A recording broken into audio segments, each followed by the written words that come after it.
အားလုံးပဲမင်္ဂလာပါ UK Match ရဲ့ Facebook နဲ့ YouTube Channel ကနေကြိုဆိုပါတယ်ကျွန်တော်တို့ဟိုတနေ့က Super Sunday မှာ Newcastle အသင်းရဲ့ပိုင်ရှင်တစ်တရဲ့ပထမဆုံးပွဲကစားခဲ့တယ်Newcastle အသင်းရဲ့ St James's Park မှာ Newcastle အသင်းနဲ့ Tottenham Hotspur တို့ရဲ့ Super Sunday ပွဲမှာပိုင်ရှင်တစ်တရဲ့အသင်းပေါ်ပေးတဲ့ရဲ့ response နောက် Steve Bruce ရဲ့နောက်ဆုံးပွဲတစ်ထောင်မြောက်ပွဲကရောဘယ်လောက်ထိအရေးပါမလဲကစားမားတွေပေးတဲ့ရဲ့ reaction ကဘယ်လောက်ထိရှိမလဲဆိုပြီးတော့အားလုံးမျှော်လင့်မှုအတွက်ကျွန်တော်တို့စောင့်ကြည့်ခဲ့ရတဲ့ပွဲလေးဖြစ်တယ် Newcastle အသင်းတွေနဲ့အဲ့ပွဲမှာအစောပိုင်းပွဲအစပိုင်းမှာ Callum Wilson ရဲ့2မိနစ်ကြာဥဆောင်ကိုတွင်းခဲ့ပြီးတဲ့နောက်ပိုင်းမှာဒီပွဲဟာ Newcastle အတွက်ဒုတိယကိုရဖို့ second ကိုရဖို့ chase လုပ်နေခြင်းက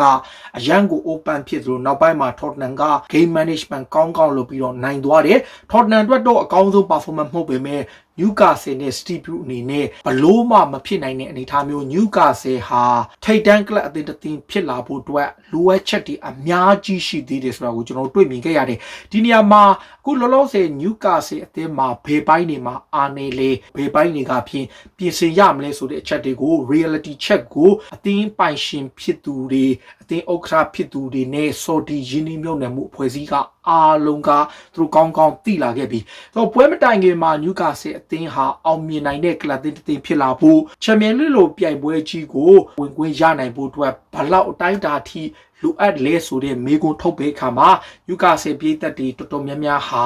9နှစ်နဲ့10နှစ်ကြာအချိန်ယူရမယ်တချို့ပြည်သက်တွေဆိုရင်လုံးဝတော့မဖြစ်နိုင်ဘူးဆိုတဲ့ vote ထားတာလည်းရှိတယ်ဒါပေမဲ့အခုကျွန်တော်တို့ Newcastle နဲ့ဒါ Tottenham ရဲ့ပွဲကိုကြည့်ပြီးတဲ့အချိန်မှာ Newcastle မှာဘာတွေလိုအပ်လဲဆိုတဲ့အကြောင်းတွေကိုစဉ်းစားကြည့်တဲ့အခါပထမဆုံးအနေနဲ့ Newcastle အသင်းစပြီးဝယ်ပြီးချင်းမှာ Sky Sport ရဲ့အရေးပါတဲ့ဘောလုံးသုံးသက်သူ Paul Merson ကဘာပြောလဲဆိုတော့ Newcastle အသင်းအနေနဲ့အချက်နှစ်ချက်နဲ့သူကထောက်ပြနံပါတ်1အချက်အနေနဲ့ Paul Merson ပြောတဲ့အချက်ကဘာလဲဆိုတော့နံပါတ်1အနေနဲ့ Newcastle အသင်းဟာငွေရသွားတာတော့မှန်နေလက်ရှိကစားမအင်အားမှာသူတို့အနေနဲ့အများကြီးဖြည့်တင်းရမယ်ဆိုတဲ့အချက် Premier League မှာကလပ်အသင်းတိုင်းဟာငွေရနေပြီး100ဒီကိုပဲတန်း100ကျော်လောက်ဝင်ငွေရနေတဲ့ရုပ်တံဝင်ငွေကြောင့်ပဲ Premier League ကလပ်တွေအနေနဲ့အပြောင်းရွှေ့ဈေးကွက်တွေမှာကောင်းကောင်းလှုပ်ရှားနိုင်တဲ့အချက်ဟာ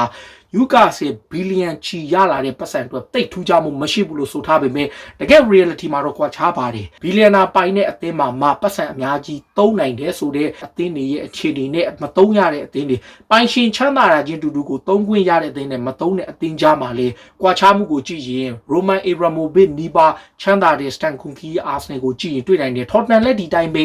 ဆိုတော့ငွေသုံးခွင့်မရတဲ့အခါဒီသင်းတွေရဲ့တောက်ပြောင်မှုဟာတဖြည်းဖြည်းနဲ့အရှိန်အဝါရော့ကျလာတဲ့အခုကြည့်ပြီးတော့ဒါပေးသက်တွေကတော်တော်များများကသုံးသက်နေကြပေမဲ့ Paul Merson ကတော့ပတ်ဆက်ရှိတိုင်းလုပ်လို့မရဘူးလို့ပြောထားတယ်နောက် Newcastle ကိုယ်တိုင်က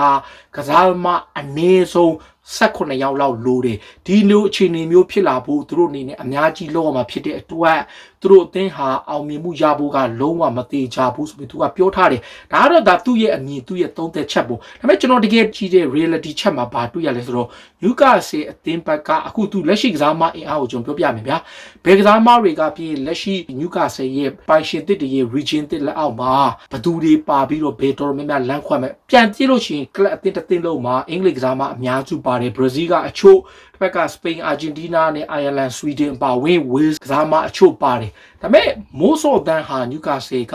ကစားမတွေနဲ့အလေလက် mid table အတင်းကကစားမအဆင့်တန်းရှိပြီးတော့ထိပ်တန်းအသင်းတစ်သင်းကိုတိဆောက်တဲ့အခါမှာလိုအပ်တဲ့လူအင်အားတောင့်တင်းမှုမရှိတဲ့အခြေအနေမျိုးကိုတွေ့ရနိုင်တယ်ဆိုတော့ Newcastle အသင်းကလက်ရှိ quality အဆင့်တန်းဖြစ်တဲ့အသင်းတစ်သင်းဖြစ်လာဖို့ဆိုရင် Paul Merson ပြောသလို18ယောက်လိုတယ်ဆိုတာတော့မှန်နေဒါပေမဲ့အခုလက်ရှိဒေါင်တောင်မီအသင်းတစ်သင်းဖြစ်တယ်လို့လက်ရှိ Premier League ရဲ့ Champion ဖြစ်တဲ့ Manchester City သွားခဲ့တဲ့လမ်းကြောင်းကိုပဲရွေးချယ်မယ်ဆိုရင်ရော Man City ဘယ်လိုလုပ်ခဲ့လဲ Man City က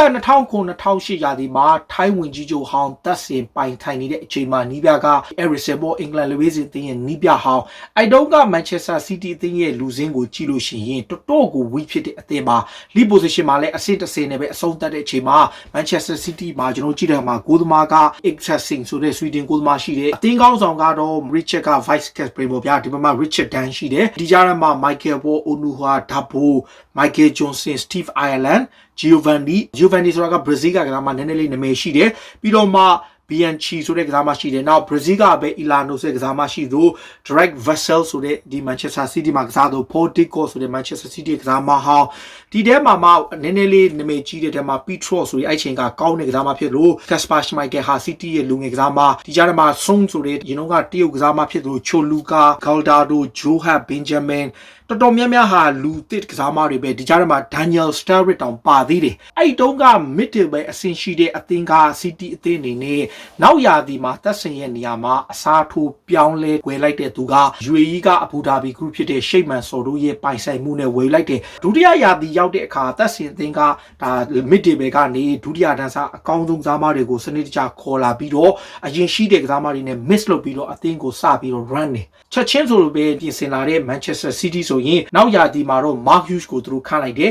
Mark Hughes လက်ထက်မှာသူတို့ဘက်ကစပြီးတော့ပြင်ဆင်မှုအနေနဲ့ transfer window မှာ Brazil ကစားမ Joe ရှိတယ်အဲ့တော့က CSK Moscow တဲမှာကစားနေတယ်ပေါင်18တန်းနဲ့ခေါ်တယ်နောက်ပြီးတော့မှ Telvin Hans ဆိုတဲ့ဒါ Chelsea က Israel နောက်ခံလူကို9တန်းနဲ့ခေါ်ပြီးတော့ Vincent Kompany ကို Hamburg ကနေအနာဂတ်မှာ Manchester City ရဲ့ legend အသင်းကောင်းဆောင်ဖြစ်မဲ့သူကိုပေါင်6တန်းနဲ့ခေါ်တယ်အဲ့တော့ကဆိုရင် Kompany က defensive midfield ကစားမဖြစ်ပြီးတော့မှ Chelsea ကပဲ Sean Rothfield ကိုပေါင်9တန်းနောက် Manchester City ရဲ့ one of the legend right back တယောက်ဖြစ်လာမဲ့ Zabaleta ကို Espanyol ကနေ 6.5 တန်းပြီးရင် Robinho ပေါ့ဒါအပြောင်းရွှေ့ transfer deadline day ရဲ့နောက်ဆုံးနေ့မှာပေါင် 32.5 တန်းနဲ့ Real Madrid ရဲ့ Brazil ကစားမ Robinho ကိုခေါ်လိုက်တယ်အဲနောက် Chelsea ကပဲ Wingbridge ပြီးရင် Craig Bellamy ပြီးတော့မှ Nigel de Jong ပေါ့ de Jong ဆိုရင်လည်း Hamburg ကပြောင်းလာပြီးတော့ Shea Given က Newcastle ပေါ့ပြောချင်တာကဘာလဲဆိုတော့ Newcastle အသင်းကဝယ်ယူရမယ့်ပုံစံကိုကျွန်တော် idea ပေးချင်တာအခုကြည့်ဗျာ Manchester City ရဲ့ Sheikh Mansour တို့ရဲ့ပထမဆုံး Revolution ရဲ့ကစားမောင်းဝယ်ယူမှုမှာသူတို့တုံးသွားတဲ့ပတ်စံဟာ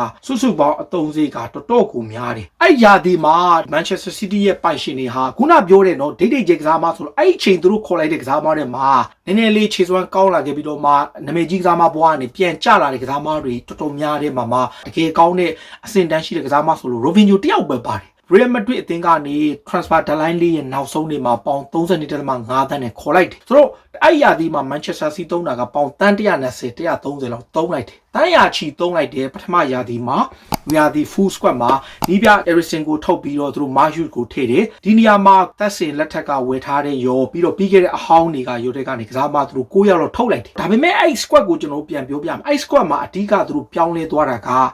ရှီရင်ဆွဲကစားမတွေအများကြီးပိုင်ဆိုင်ပြီးတော့အသုံးလဲမတည့်သူတို့ပိုရှန်နေတဲ့အသင်းတွေကကစားမတွေကိုသူတို့ဥတည်ယူတယ်ဆိုတော့ Chelsea က right field ရှိမယ်ဗျ wing break ရှိမယ်ဒီကစားမတွေကိုဥတည်တယ်ဒီ Chelsea ကစားမတယောက် Hamburg ကသူတို့ရဲ့ထောက်တိုင်ဖြစ်လာမဲ့ Nigel de Jong တို့ Vincent ကိုနေပြီးတော့ဆိုတော့ပြောချင်တာကပိုရှန်နေတဲ့အသင်းတွေကကစားမတွေကိုဝယ်ပြီးတော့မှ step by step သူတို့သွားတယ်အဲ့ရာဒီမှာ Manchester City ဟာ Premier League မှာအဆင့်10ပဲအဆုံးသတ်ပေမဲ့သူတို့ဘက်ကတိုးတက်မှုတွေစပြီးတော့ပြလာတယ် Man City တို့တကယ်ကိုလမ်းကြောင်းပေါ်ရအောင်လုပ်ဖို့တဲ့သူတို့ဘက်ကအခွင့်အရေးရလာတယ်ဒုတိယရာသီက Manchester City ရဲ့ Revolution ရဲ့တကယ်အရေးပါဆုံးရာသီဖြစ်လာတယ်။ဘာကြောင့်လဲဆိုတော့ Manchester City ရဲ့ကစားမအဟောင်းတွေကသူတို့တချို့ကို3ပုံ2ပုံကျော်လောက်ကိုစရှင်းထုတ်လိုက်တယ်။ပြီးတော့မှအလဲလက်ထဲကကောင်းတဲ့ကစားမလေးတွေကိုစခေါ်တယ်။အဲ့ထက်မှာ Robinho ကအကောင်းဆုံးပြီးတော့ပိုရှန်နေတဲ့အဲ့ချိန်က Chelsea ကလည်းလူတွေရမ်းဝယ်ပြီးတော့ပိုနေတဲ့အချိန်မှာ Chelsea ကစားမတွေဟိုကစားမတွေအသင်းတွေကကောက်စုလိုက်ပြီးတော့တည်လိုက်တယ်။ဒုတိယရာသီရောက်တဲ့အခါမှာ Manchester United မှာအငှားကစားနေတဲ့ Carlo Tevez လိုကစားမမျိုးကို statement တစ်ခုအနေနဲ့ခေါ်လိုက်တယ်ပြီးတော့မှ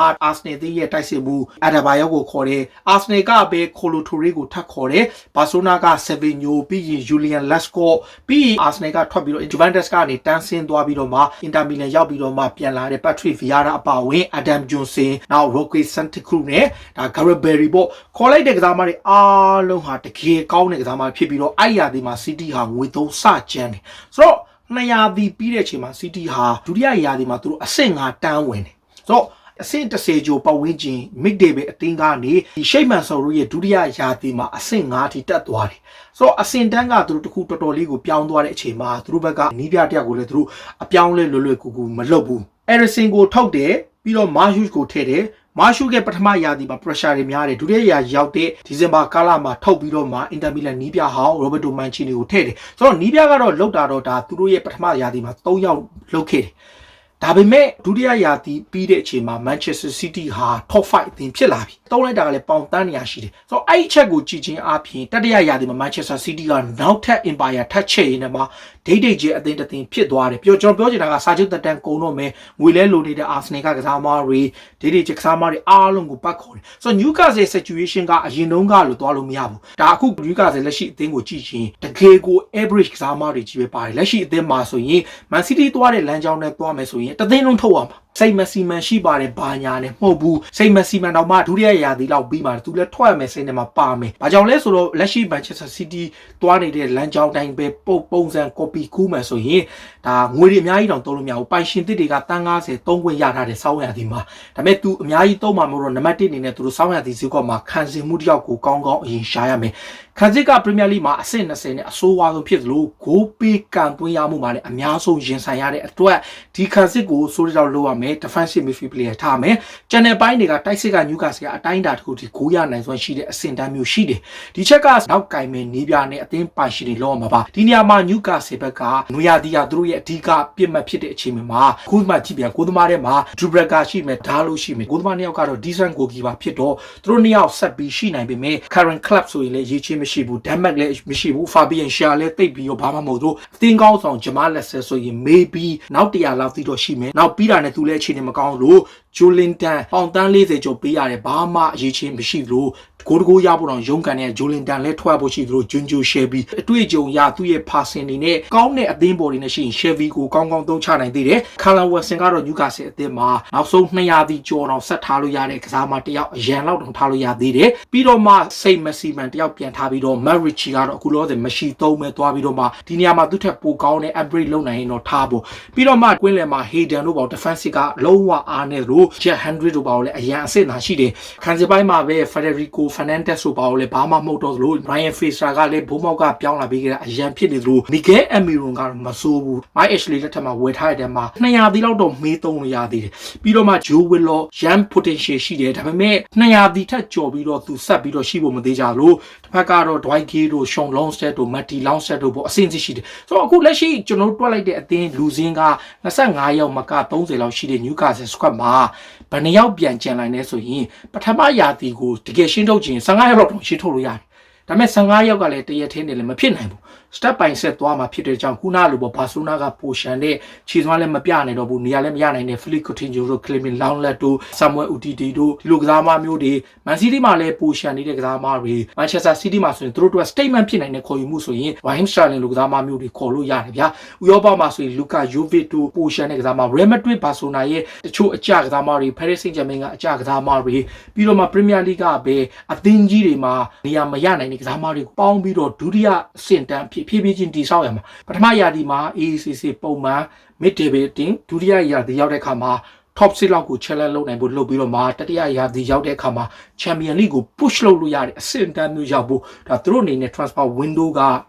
အခုစောင်းရသည်ရဲ့နွေရာသီစောင်းရသည်နွေရာသီစောင်းအနည်းဆုံး window 9ခုလို့တယ်အဲ့9ခုမှသာ Newcastle ရဲ့လက်ရှိနေထားကနေပြောင်းလဲသွားနိုင်တဲ့အခြေအနေမျိုးရှိမယ်ဒါပေမဲ့ဟိုတနေ့ကကစားခဲ့တဲ့ပွဲကိုကြည့်ပြီးတော့ Newcastle ရဲ့အခြေအနေကတော့တော်တော်ကြီးကိုပြင်ဆင်ရအောင်မယ်ဒါကျွန်တော်ရဲ့အမြင်နဲ့ Manchester City သွားခဲ့တဲ့လမ်းကြောင်း Chelsea တော့မပြောတော့ဘူး Chelsea ကငွေကိုစိတ်ကြိုက်သုံးလို့ရတယ် Man City ကစိတ်ကြိုက်သုံးလို့ရပေမဲ့အခုခေတ်မှာ financial ဆိုတဲ့ fair play regulation လို့ခေါ်တဲ့ဗန်ဒိုင်းဆိုင်ရာစီကံတွေလည်းရှိတော့100တီကိုမှတန်35တန်းထက်ပိုရှုံးလို့မရဘူး300တီသက်တိုက်105တန်းဆိုတဲ့သတ်မှတ်ချက်ကိုလည်းဘောင်ထဲဝင်အောင်လုပ်အောင်မယ်အနေထားကြောင့် Newcastle အတွက် long way to go ပဲဒါပေမဲ့သူတို့သွားမဲ့ strategy ကတော့တော်တော်လေးကိုအချိန်ယူရမယ့်ပုံစံလို့တော့မြင်တယ်ဒါပြည်သက်တွေဘယ်လိုမြင်လဲဒါကိုယ့်ရဲ့အမြင်လေးတွေကိုကိုယ့်မှတ်မှာဝင်ရောက်မှတ်ချက်ပေးရပါအားလုံးကိုကျေးဇူးတင်ပါတယ်အရေးတော်ပုံအောင်ရမည်